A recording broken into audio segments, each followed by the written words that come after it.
Happy Saturday, everybody from WOD and the Boom Broadcasting. We had a lot we were going to discuss. We were going to talk about Jey Uso finishing his story by winning the Men's Royal Rumble. We're also going to talk about somebody who's already got her nomination in for Comeback Wrestler. If you're fans of football and basketball, that's the Comeback Player Award, Comeback Wrestler of the Year Award, and it's only February going to Charlotte Flair, who won the Women's Royal Rumble. We were going to talk about how Jey Uso stopped by Monday Night Raw and had a good discussion with the World Heavyweight Champ Gunther, stopped by Friday Night SmackDown, had a great conversation with Cody Rhodes to figure out which way he's going to go. And I think WWE dropped the ball right there. Not only have him stop by Raw, since he's the Men's Royal Rumble winner, stop by SmackDown, but he could have stopped by NXT, paid Obafemi a visit, said, hey, I won this Royal Rumble that guarantees me a main event at WrestleMania. It could be you I choose, could be Cody, could be Gunther. They also dropped the ball because you could have had Jey Uso stop by TNA and confront the TNA champ, Joe Hendry. Said, hey, I think you guys forgot TNA, but there is a partnership agreement of shared talent. There is a transfer portal window where I can hop in any promotion that's under the WWE umbrella and challenge their champ as the Royal Rumble winner. If they would have did that right there, had him Joe Hendry face off, had him stop by NXT to see Oba, Femi, then you could have took all four promotions like, wow, we got something cooking with Jey Uso of who he's going to challenge. But unfortunately, we can't talk about Jey. We cannot talk about Charlotte because on today's episode, we're going to talk about some WWE superstars who we found out right before SmackDown on Friday had been released and sent off to green and happier trails and wishing them the best of their future endeavors. We're going to talk about where could they land? What's next? What's the next stop for them? Will some of them come back to WWE after this 90 day? Remember, WWE at the big pay-per-views have to release some stars because they got NXT stars and they got to push up. You got the Prodigy. She's got to get on the main roster. Let's jump into it. It's WOD. It's Saturday. It's your boy. One day before the Super Bowl. Let's go, Eagles.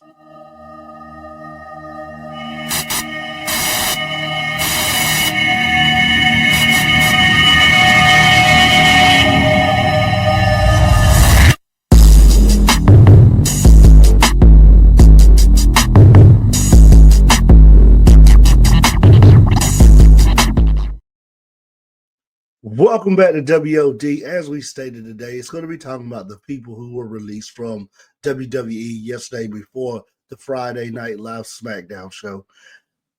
And when WWE has a big four, Royal Rumble, Survivor Series, SummerSlam, WrestleMania, either before or after, WWE does a release because they got to make room because you got people now that's at Evolve that's got to get NXT.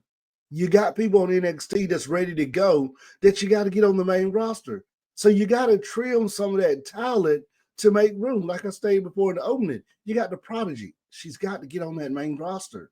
So you got to start trimming people to make those cuts to make room for these new people coming up. You got people on Evolve now that's on Tubi that's in the development of the development company. So we got a development territory, which is NXT, but now we got a pre-development territory where you can get started on Evolve, work your way to NXT, work your way to the main roster.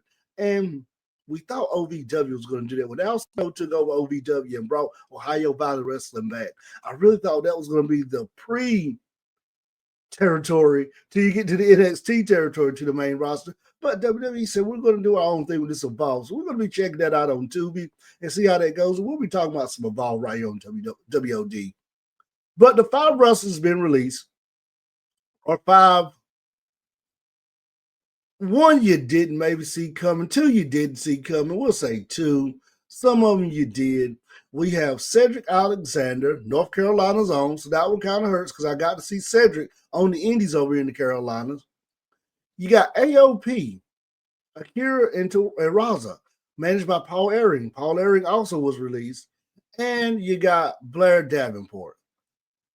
And then last but not least, Sonya Deville, the one I didn't see coming. Let's work from AOP and work our way up. AOP and Paul Ellering have been released. If you're Paul Ellering, you are glad you were released. This is not the Legion of Doom, the Road Warriors that Paul Ellering was managing. This was AOP. He was put with AOP to provide them some star power. AOP, when they first came out, was booked very massively. Then they put him in a faction, the New Testament, with Karrion Kross. They got released, brought him back, put him in the New Testament with Karrion Kross. I really thought we had something with that. But Karrion Kross and Scarlett kind of was the pushers of the New Testament, and you had somebody like The Miz hanging around that he got into The Miz's head. Paul Ellering, to me, should have been managing Karrion Kross, because I keep telling everybody, Karrion Kross is one promo away from being that guy. He's already doing good work, just with taking a lot of losses, but being able to sprinkle seeds in wrestlers' heads to intertwine storylines. And he's one of those people, when a storyline gets boring, you can just insert him in as a third character. And he doesn't have to wrestle. He can just give plot twists to the storyline. Look at the New Day. He got in Woods' heads. Now the New Day are heels, and arguably the most hated heels over Dominic Mysterio now. AOP just got lost in the shuffle. They just did not gel on the main roster. AOP could have probably did better being back on NXT, where they need some tag team wrestlers. If you're AOP, you got a chance now to go out on the indies, reinvent yourselves. We used to say you could go to TNA, but now with the partnership agreement, I don't think TNA really wants to take WWE release wrestlers and put them on their show. Before the partnership agreement, TNA was the ultimate place to go. You could go there. Now with this partnership agreement, you don't want to say, well, this guy got released by WWE 90 days. Now he's in TNA on TNA TV. Now he's back in NXT. Well, hold on. They were AOP and WWE. Now they're POA and NXT on back on WWE TV. You don't want that. AOP, they're not AEW bound. These guys are probably guys who can work the indies, get some good money on the indies, probably work in Japan a little bit and stuff like that, and then they can bounce back. I don't see AOP moving forward as far as either WWE for them or it's either indies. And that was WWE right now. I thought they would call me and said, hey, your contract's been signed. We've been looking at another broadcast partner to put on Evolve. We saw your resume we put in. Want to give you a shot. Well, unfortunately, it was not deal. So now, like we said, AOP, they're one of those teams who can work the indies. It's either WWE or indies for them. There's no destination for TNA. There's no destination for AEW. I don't think Tony Khan wants to put the money in them. Now, Paul Ellering is different. If he wants to travel at the age he's at now, if he wants to commit, I could see Tony Khan signing him over AEW and making him a manager of somebody over there to give them that star power he needs. One thing about AEW that we notice about them, they like managers that can be with star power, from Jake the Snake Roberts, from everybody you see over there. They like that. So there is a floor ceiling for Paul Ellering if he wants to travel. But if he wants a limited schedule, kind of like what he had in WWE, then I don't really see that. He said, hey, I had my heyday. I did it twice. Let's hang it up and let's just enjoy being a Hall of Famer and retire. Now, the next person, Blair Davenport. I really didn't see Blair Davenport being released because Blair Davenport was somebody who kind of had a good run on WWE and somebody they were trying to build some stock in. This one was the one that caught me off guard. And every time they do a release, you always get that one person that catches off guard. A couple years ago was Karrion Kross. You know, he got hot on NXT, brought to the main roster, just didn't gel on the main roster the way they were trying to do. They did a dark match over in the Carolinas where he came out with like a gladiator helmet on. And I said, oh man, Vinnie Max definitely got his hands on this guy. And it wasn't the Karrion Kross that I was used to seeing on NXT programming. But that's what we got with Blair Davenport. She's the shocker of all of them. You just didn't see that one coming. Now, Blair's somebody, there's some upscale to her. There's some upscale.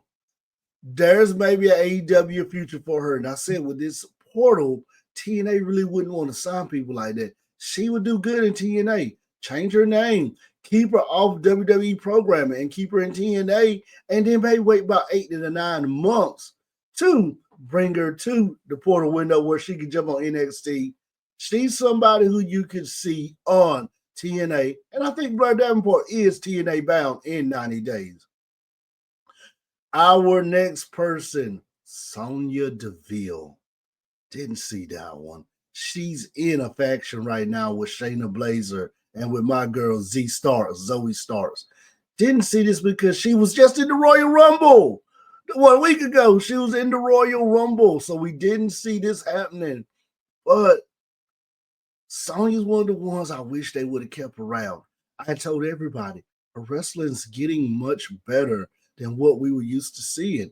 Her managing skills were getting better. She was a good GM. I liked her as a GM. There was a place for Sonya. You could have maybe made her like a talent relations manager on screen under Adam Pearce or the Nick Aldis. You could have kind of made it where people didn't like Pearce or Aldis' decision. So we're going to go to Sonya Deville because we could say, hey, you used to be a GM, so you still got some pull around here where she could start turning wrestlers against Aldis or Pearce. There was so much they could do with Deville. And I said, Deville's wrestling has gotten better. So where do I see Deville at? She could go to AEW. Tony spending the money to sign her could bring more women to AEW. And Deville could be somebody you could see on Collision. She's somebody could be on Collision. So I see something with Deville. She was the one that caught me off guard because out of anybody, I really thought being she was in a faction, in a group, you didn't want to break them up. But we saw WWE do this with Candice LeRae and her group when she broke up my girl from Candice LeRae group.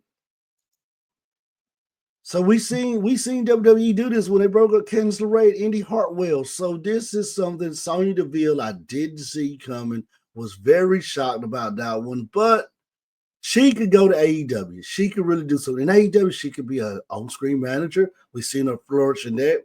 She can be a manager because she can talk.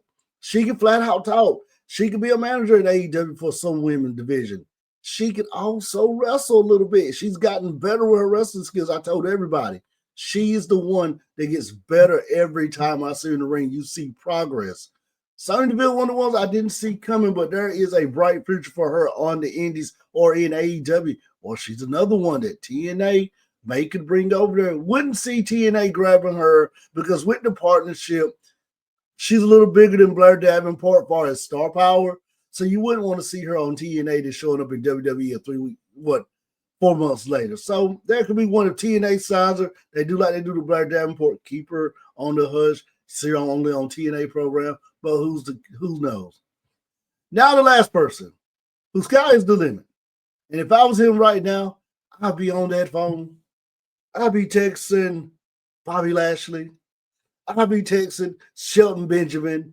I would be texting MVP. And I'll be saying, hey, it's not the Hurt Business no more. I've been checking you guys out. It's called the Hurt Syndication.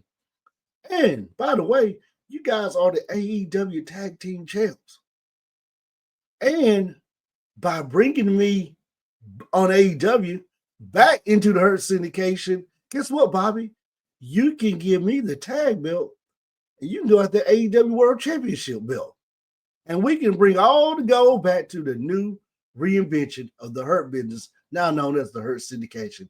Cedric Alexander has a great ceiling. Cedric Alexander's staff, whether it's him, whether he has a promoter, has an agent that does his business, should be on the phone with the Khan family right now in AEW. No, matter of fact, not be on the phone with the Khan family. He should be in Jacksonville, Florida right now at Tony Khan's house, sit down saying, hey, in 90 days, this is day 91.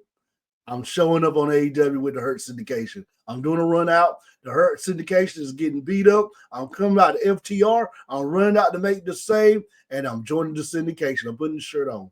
He was originally one of the ones in the Hurt Business in WWE. Why not bring him to AEW? If I'm him right now, I'm saying, thank you, WWE. You just gave me life. Now, he was on NXT a few weeks ago doing a match, putting somebody over. But Cedric Alexander, we have seen him. He's been a former cruiserweight champion, former tag champ. We know the guy can go. I seen him on the Carolinas when he was cutting his teeth over in the Indies, when he was wrestling up there in Charlotte, when he was wrestling over there in the Triad area, Greensboro. I saw the guy can go, can flat out go. AEW, the contract's already done. It's signed. 91 days, he's in AEW. Out of all of them, he has the biggest upscale because the group he was in is the tag champs in AEW. So he has the biggest upscale. To me, the next biggest upscale is Sonya Deville. AEW bound. She really can flourish in AEW in that women's division, doing something. Blair Davenport, TNA bound. You can see her being in TNA. She's coming up in the ranks right now. Somebody TNA could really turn into a star a few years down the road. AOP, Indies. The guys are indie guys. Could they show up on the NWA? Could do something in the NWA. There's a place for them, either the Indies, NWA. Don't see them being AEW guys. Don't see them being TNA guys. But could be on the NWA or could be indie guys all the way. Last but not least, the manager Paul Ellering, the Hall of Famer from WWE, former manager of the Road Warriors Legion of Doom.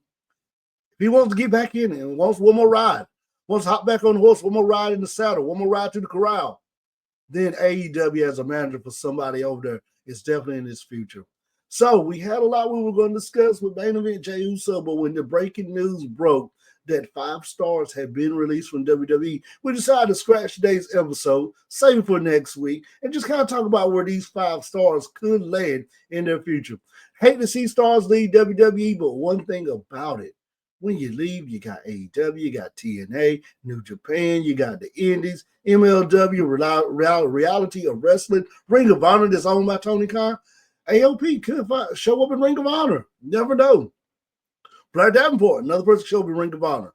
You never know. So much going on where they can land right now. This is Shawn. Enjoy your Saturday. Kevin short this week, but we'll definitely be back on next week for a longer, more in detail episode, talking about main event Jay, talking about Charlotte as they begin their road to WrestleMania, claiming their chance to main event a match at WrestleMania and capture a World Heavyweight Championship, a NXT Championship, or a WWE Championship, or possibly a TNA Championship.